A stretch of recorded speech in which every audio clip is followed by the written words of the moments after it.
Hello বন্ধুরা, জাজ কিচেনের সকলকে জানাই ওয়েলকাম। আজ আমি বানাবো কাশ্মীরি আলুর দম, যেটা পার্সোনালি আমার খুবই পছন্দ। আর আমিও সাজেস্ট করব তোমাদের এটা একবার বাড়িতে অবশ্যই ট্রাই করে দেখো। সামান্য কিছু উপকরণ দিয়ে এটা বানিয়ে নেওয়া যায়। আর ভিডিওটা লাস্ট পর্যন্ত দেখার অনুরোধ রইল। চলো তাহলে রেসিপিটি এবার শুরু করা যাক। মানে প্রত্যেকটা আলু আমি মিডিয়াম সাইজের নিয়েছি, আর এগুলোকে আমি ছিলে 4 টুকরো করে নিয়েছি। আর চলো এরপর এগুলোকে আমি প্রেসার কুকারে দিয়ে সেদ্ধ করে নেবো। এখন প্রেসার কুকারে ঢাকনা লাগিয়ে এটা আমি 3টে সিটি দিয়ে নামিয়ে নেবো। এখন একটা বাটির মধ্যে নিয়ে নিয়েছি বেশ কিছুটা পরিমাণ কাজু আর 3টে শুকনো লঙ্কা। তো এগুলোকে জল দিয়ে আমি 15 মিনিটের জন্য ভিজতে দেবো।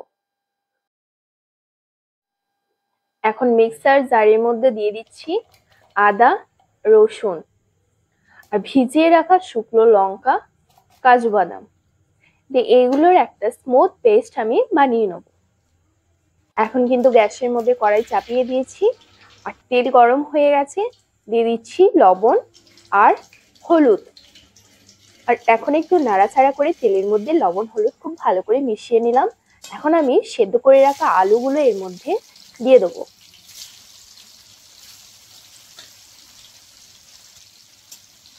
আলুগুলো দিয়ে আমি হালকা করে একটু ভেজে নেব। আলুগুলো ভাজা হয়ে গেছে, এখন এগুলোকে আমি তেল থেকে তুলে নেব। আর এদিকে আমি ছোট চামচের 5-6 চামচের মতো টক দই নিয়ে নিয়েছি। আর তাতে আমি কিছু গুঁড়ো মশলা অ্যাড করব। দিয়ে দিয়েছি পরিমাণ মতো হলুদ, জিরে, ধনে আর ঝাল লঙ্কার গুঁড়ো। দিয়ে এগুলো খুব ভালোভাবে একসঙ্গে মিশিয়ে নেবো। আর এখন চলে যাব মেন রান্নায়।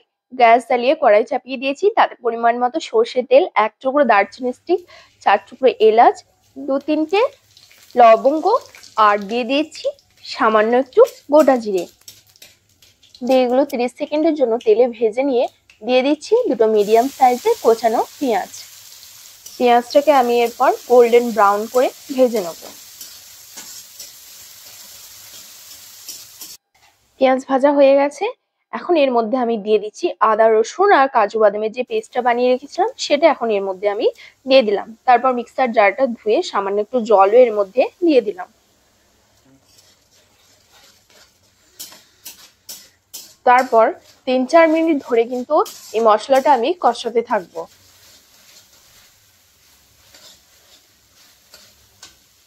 মশলাটা কষানো হয়ে গেছে, মশলা থেকে খুব ভালোভাবে তেল ছেড়ে দিয়েছে। এখন আমি দইয়ের মধ্যে যে মশলাগুলো মিশিয়ে রেখেছিলাম সেটাও কিন্তু এর মধ্যে এখন আমি দিয়ে দিলাম।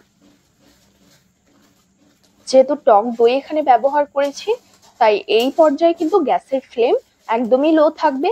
আর লো অবস্থাতেই কিন্তু মশলাটা আমি কষিয়ে নেবো 2-3 মিনিটের জন্য। এখন দিয়ে দিলাম পরিমাণ মতো লবণ। কালারের জন্য ব্যবহার করছি কাশ্মীরি লঙ্কা। দিয়ে আবারও মশলাটাকে খুব ভালোভাবে কষিয়ে নেবো, যাতে মশলার সব রকম কাঁচা গন্ধ চলে যায়। মশলাটা কষানো হয়ে গেছে, এখন আমি এর মধ্যে দিয়ে দেবো পরিমাণ মতো জল। এটা খেতে কিন্তু দারুণ হয়, তোমরা বাড়িতে অবশ্যই ট্রাই করে দেখো।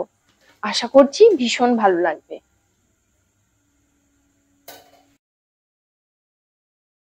এখন আমি অ্যাড করছি সামান্য একটু চিনি। যেহেতু এখানে টক দই দেওয়া আছে, তাই টক ঝাল দুটোই ব্যালেন্স হয়ে যাবে। দেখতে পাচ্ছ ঝোলটা খুব ভালোভাবেই ফুটে উঠেছে। এখন এর মধ্যে আমি ভেজে রাখা আলুগুলোকে দিয়ে দেবো। তারপর আলুটাকে নাড়াচাড়া করে খুব ভালোভাবে ঝোলের সঙ্গে মিশিয়ে নেবো। এটা রান্না করতে কিন্তু বেশি সময় লাগবে না, যেহেতু আলু আগে থেকেই সেদ্ধ করে রাখা ছিল। এখন উপর থেকে ছড়িয়ে দিচ্ছি শাহি গুঁড়ো গরম মশলা আর কসুরি মেথি।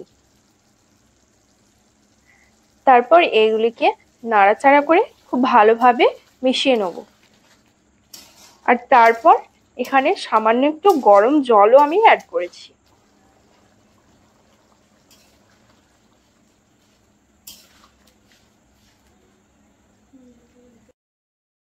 এখন আমি ছড়িয়ে দিচ্ছি ধনেপাতা। ধনেপাতাটা মিশিয়ে নিয়ে গ্যাসের ফ্লেমটা আমি অফ করে দেবো। আর এখন কিন্তু কাশ্মীরি আলুর দম ফাইনালি রেডি। এর থেকে কিন্তু খুব সুন্দর একটা গন্ধ বেরোচ্ছিল, তোমাদের আমি বলে বোঝাতে পারবো না। রেসিপিটি যদি ভালো লেগে থাকে তাহলে অবশ্যই কমেন্ট করে জানিও, আর চ্যানেলটিকে অবশ্যই সাবস্ক্রাইব করে দিও। আর তার সাথে সাথে কিন্তু লাইক শেয়ার কমেন্ট করতে একদম ভুলো না। চলো টাটা বাই বাই, দেখা হচ্ছে নেক্সট ভিডিওতে।